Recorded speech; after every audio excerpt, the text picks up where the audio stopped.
love themselves some delicious chicken strips. KFC chicken strips? Okay. Flava's chicken strips? Yes. Let me show you how to make Flava's crispy chicken strips. Let's go. Chicken strips, get them in a bowl. Add in a cup of buttermilk, about a half teaspoon or so of kosher salt, about a quarter teaspoon of pepper, about a quarter teaspoon of garlic powder.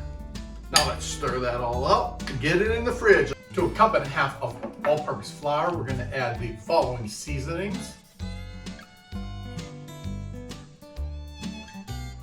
Pour that in this plate. Take one of our chicken strips and then we're gonna drop it gently. Get that coated.